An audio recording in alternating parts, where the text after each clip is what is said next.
Matapos naming busugin ang mga hurado, oras naman para ang mga itik ang pakainin.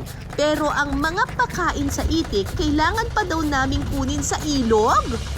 Sa round 3, kukuha kami ng mga maliliit na suso na ipapakain sa mga itik.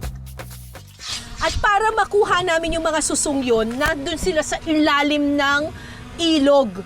Nandito mismo sa ilalim natin. Oo, pero hindi kami lulusong. Yes. Ang gagawin namin ay ibababa namin itong pangkaladkad. Tapos, kakaladkarin namin yung suso. Oo, pero mukhang makakaladkad nga tayo. Oo, parang hindi po ang suso ang kakaladkad. Parang kami po ang mangkaladkad nitong kaladkad na to. Ang bigat! Ano ba to? Tinatapon nyo lang to, kuya. Hindi ko kayang itapon. Grabing weights to. Ilang kilo ba to? Para makakuha ng mga suso sa ilog, gumagamit sila ng kaladkad. Gawa ito sa kahoy, bakal at net.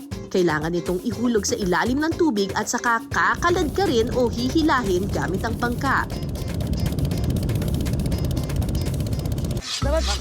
Dapat aesthetic pa rin ako, kuya.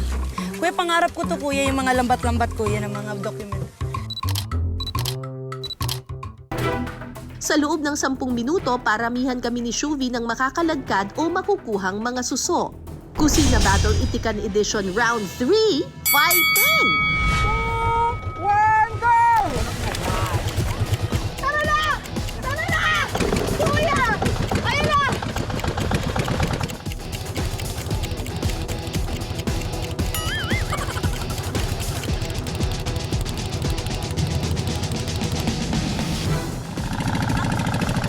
Ang strategy natin, isang hakutan na lang.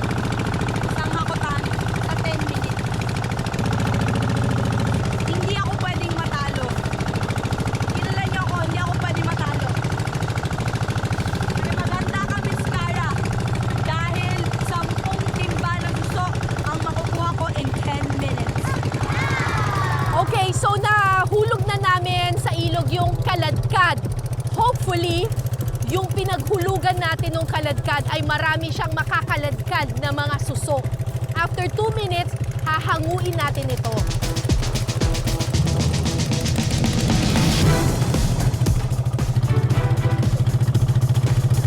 Hala, hinahango na nila yung kanila. Saan ba yung atin? Eh, saan yung tali? Ayun, akin na.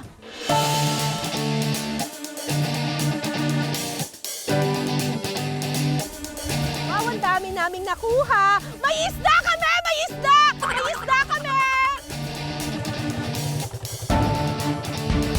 Woohoo!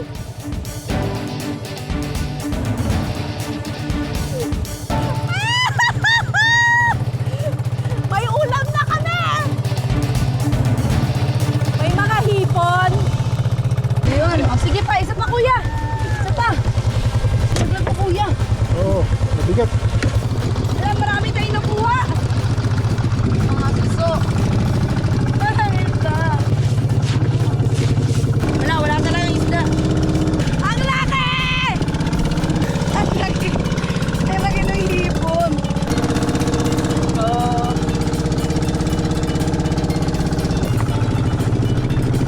Wala kang isda! Marami ka. Ayun, may mga hipon. Maliliit na suso ang pinapakain sa mga itik dito. Itinuturing kasi ang mga ito bilang natural at masustansyang feed para sa mga itik. O tara, kuya, bababa mo ng agad. Medyo competitive ako, kuya. Pasensya po. Tara mo na.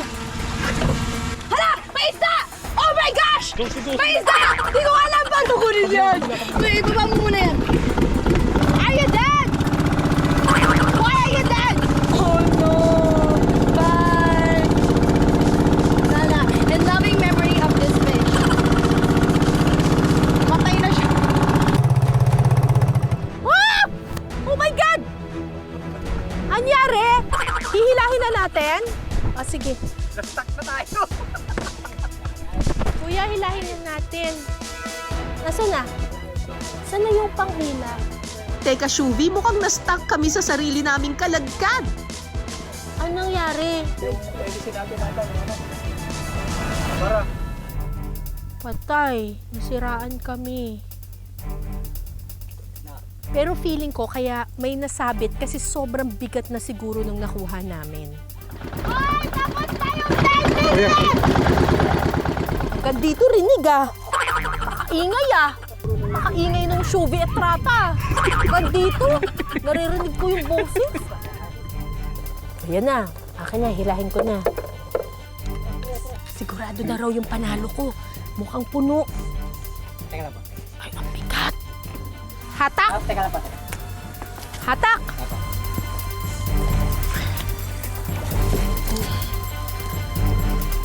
Ito na po. Anong sira? Ito po. Ay, nabutas!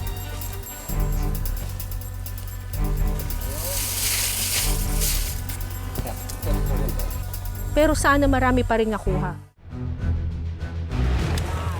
Nakakaubos man ng lakas ang pangangaladkad ng suso, okay lang yan basta't may makain ng mga itik.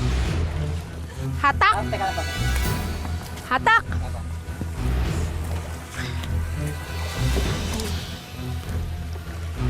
Ito na po. Anong sira? Ay, nabutas! Hindi ako pwedeng matalo. Sa round 3 ng Kusina Battle Itikan Edition, sino kaya ang may big jump sa score? Hala, ang kunti. Ha! Nanalo ako!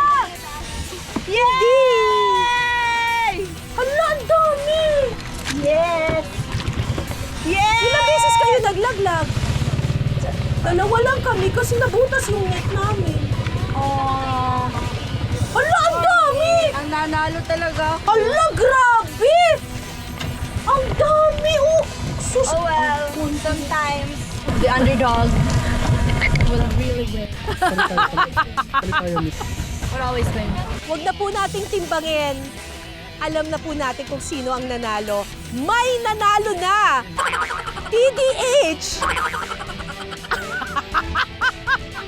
Obvious na obvious, mas maraming nakaladkad na suso si Shuvi.